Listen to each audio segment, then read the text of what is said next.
alive. Okay, here comes Aboriginal English 101, just very quickly.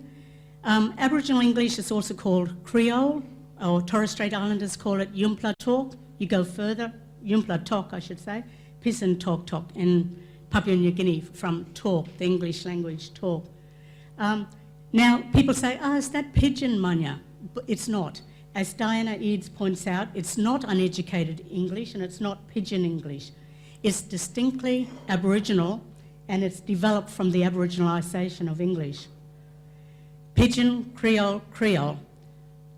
So when you see Creole, pidgin is a contact language. So when people meet for the first time, they develop what's called a contact language. The French called it Creole for their interaction with the English.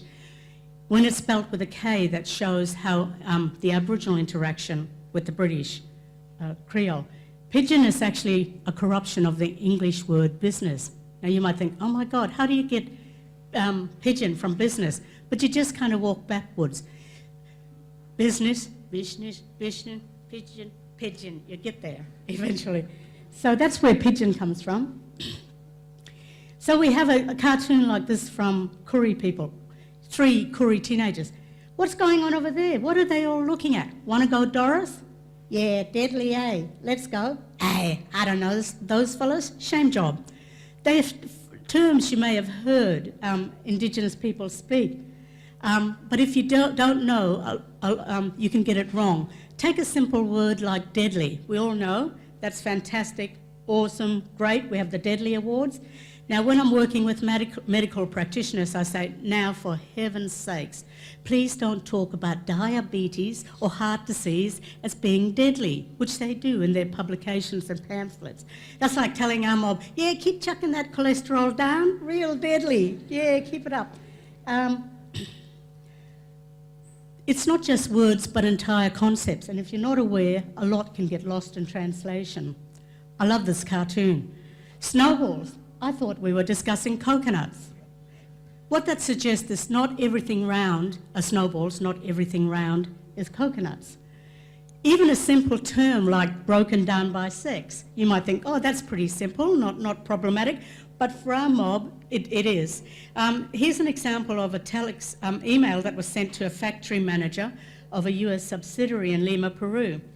Please send a head count of the people in your factory and in your office broken down by sex. Information urgent. The local manager, a Peruvian, replied, here's your head count.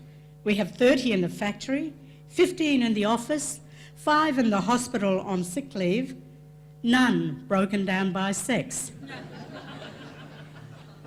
If you must know, our problem here is with alcohol.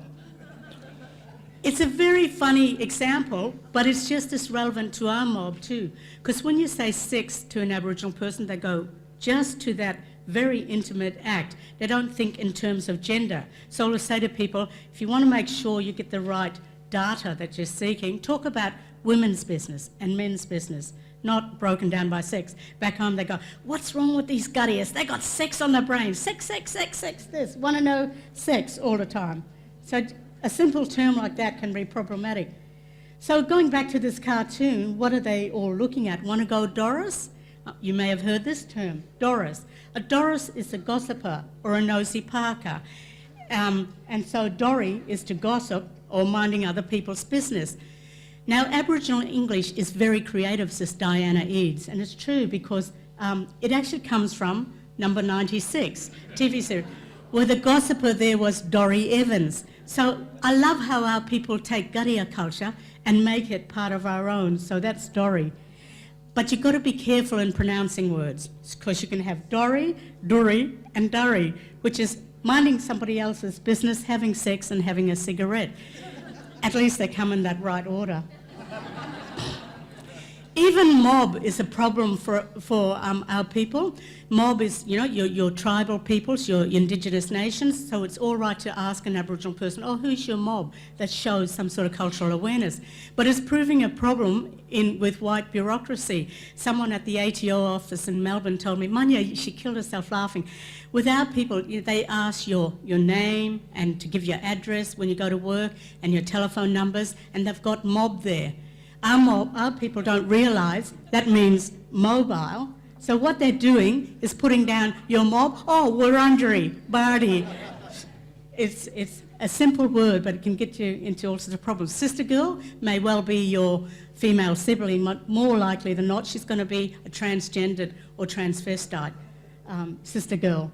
And brother boys, same thing with the brother boys. Now, I teach Aboriginal family relationships according to skin, and take people through all of that, this idea that we have lots of mothers and fathers and brothers and sisters.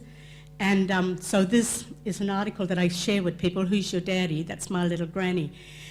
Because if some of my nieces and nephews were to poke their head around here and they'd see me and they'd go, oh, hello, Dad. Sorry, Dad. They call, which might sound strange to you, but they call me Dad because I'm related through the father. So they're using English words, but they're relating in traditional way. So a daddy could be a woman in Aboriginal society. We were well into gender bending way before you lot came. So, okay, Indigenous peoples, I love two expressions, just coming toward the close now. It's about when we talk about what we have in common and what we have different from someone else. I love these expressions because they're really quite poetic. And so when we want to say we say same, or same kind. But when we want to express our difference, we say same kind but different. Really lovely expressions that are used a lot in Queensland and in the north of Australia. Aboriginal English is highly creative. It's become our lingua franca, where some Indigenous languages have been lost. And it's still, even though we're using English, we're able to transmit our culture, our cultural ideas. So my challenge to you today is, can you say hello in an Indigenous language? Even better, can you speak Googaburra to a snake in Tamarama? Cheers.